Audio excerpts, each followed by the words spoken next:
राधे राधे दोस्तों। 6 जुलाई 2025 रविवार के दिन आ रही है देवशयनी एकादशी। यह एकादशी अपने आप में बहुत विशेष और प्रिय है, क्योंकि यह चतुर्मास का प्रारंभ करवाने वाली एकादशी है। जो भी भक्त इस एकादशी का पालन कर रहे हैं, उन्हें इस एकादशी व्रत का पारण करना होगा।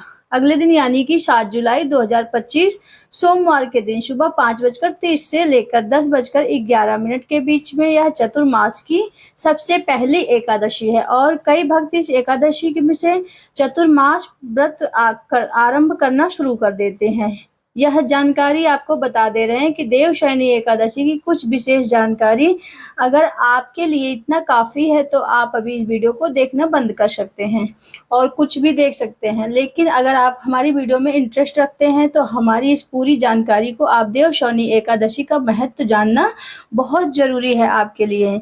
उस दिन के शुभ मुहूर्त के विषय में और डिटेल में जानना चाहते हैं तो इस वीडियो को आगे तक बने रहिए।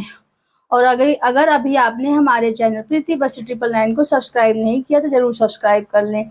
इस वीडियो को सुन रहे हैं तो चलिए अब हम आपको लेकर चलते हैं इस देवशयनी एकादशी के विषय में। और विस्तृत जानकारी के लिए आज हम इस वीडियो में हम आपको बताएंगे कि आखिर यह देवशयनी एकादशी किस दिन है और इस दिन के शुभ मुहूर्त कौन से हैं। पारण करने का समय पहले हम आपको बताते हैं। और इस बार में देवशयनी एकादशी का महत्व क्या है, क्योंकि बिना महत्व जाने किसी भी एकादशी को करने का मन किसी को नहीं होता है। इसलिए यह महत्वपूर्ण एकादशी के विषय में चलिए आज हम विस्तार से बताते हैं। हमारे वैदिक परंपरा में आषाढ़ मास के शुक्ल पक्ष की जो एकादशी आती है उसे हम देवशयनी एकादशी, हरिशयनी एकादशी और पद्या एकादशी एवं देवपौड़ी एकादशी के नाम से जाना जाता है। इस दिन से चतुर्मास का आरंभ होता है और इसलिए पद्म पुराण में भी कहा गया है कि आषाढ़ शुक्ल पक्ष एकादश्याम विशेषतः विष्णु नाश्यम प्रोक्तम देवस्य तवसा। स्मृता आषाढ़ शुक्ल पक्ष के दिन भगवान विष्णु 4 महीने के लिए योग निद्रा में चले जाते हैं और इसलिए इस काल को देवताओं को रात्रि काल भी कहा जाता है।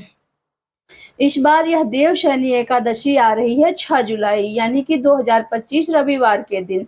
एकादशी तिथि का आरंभ होगा 5 जुलाई 2025 को शाम 6:58 पर और एकादशी तिथि पूर्ण हो रही है 6 जुलाई यानी कि 2025 रविवार को रात 9:14 पर इस एकादशी व्रत के पारण का समय है। अगले दिन यानी कि 7 जुलाई 2025 सोमवार को सुबह 5:30 से लेकर 10:11 के बीच में इस दिन सूर्योदय का समय रहेगा। सुबह 5:29 और ब्रह्म मुहूर्त पर रहेगा। सुबह 4:08 से लेकर 4:49 के बीच में अगर प्रातः काल में भगवान श्री विष्णु की पूजा अर्चना करना चाहते हैं तो प्रातःकालीन पूजा का समय रहेगा सुबह 4:28 से लेकर 5:29 के बीच में। इस दिन सूर्यास्त का समय है शाम 7:23 और संध्या काल की पूजा करने का समय रहेगा 7:23 से लेकर 8:23 के बीच के अंदर।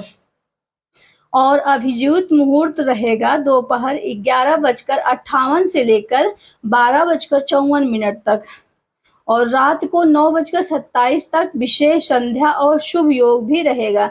इसके अलावा त्रिपुष्कर योग भी इस एकादशी में बन रहा है, क्योंकि यह वर्ष की सबसे बड़ी एकादशियों में से एक है और यह योग बन रहा है रात 9:14 से लेकर 10:42 के बीच में।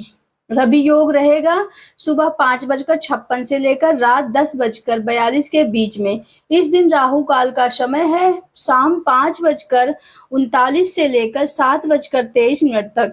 इस प्रकार से आने वाली देवशयनी एकादशी के विषय में कहा जाता है कि जो भी व्यक्ति इस एकादशी को पूर्ण श्रद्धा और नियम से पालन करता है, जो व्यक्ति इस दिन भगवान विष्णु श्री हरि की सुंदर पौराणिक कथा को सुनता है तो उसके सहस्त्र पूर्व जन्मों के पाप नाश हो जाते हैं। उसे परम भगवान की विशेष कृपा भी मिलती है।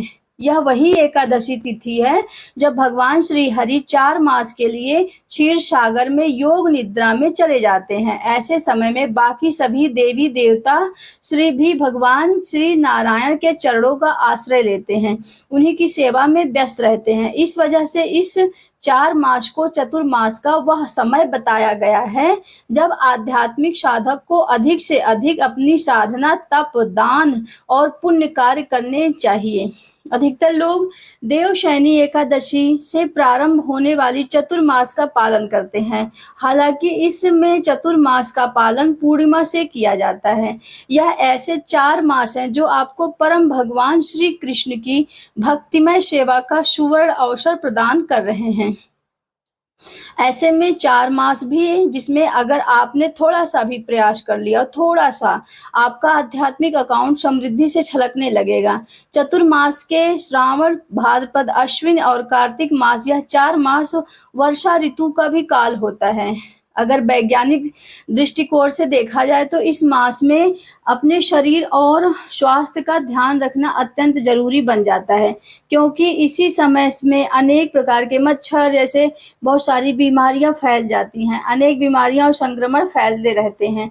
इसलिए इससे 4 मास के अंदर अगर खान पान का विशेष ध्यान नहीं रखा जाए तो आपकी शरीर स्वास्थ्य सब बिगड़ सकती है। और यही कारण है था कि हमारे बुद्धिमान ऋषियों ने चतुर्मास का व्रत पालन करना आरंभ करवाया था। तो आप भी मानते हैं कि हमारी वैदिक संस्कृति सिर्फ धार्मिक नहीं अपितु वैज्ञानिक एवं तार्किक भी है। शास्त्रों का मानना है कि चतुर्मास में किया गया कोई भी जप, तप, दान, पुण्य कार्य उस व्यक्ति को 16 लाख गुना ज्यादा फल देता है। कई लोग चतुर्मास व्रत का पालन एकादशी से आरंभ करते हैं, यानी कि देवशयनी एकादशी से देव उत्थान एकादशी तक। इस के अंदर हम चतुर्मास का पालन पूर्णिमा से करते हैं। तो यह भी आने वाली देवपौड़ी एकादशी के विषय में संपूर्ण जानकारी, हमें आशा है कि आपको हमारी यह वीडियो बहुत अच्छी लगी होगी। और हमारे चैनल प्रीति बस 999 को जरूर से जरूर लाइक, सब्सक्राइब जरूर करें और एक प्यारा सा कमेंट लिखें। राधे राधे।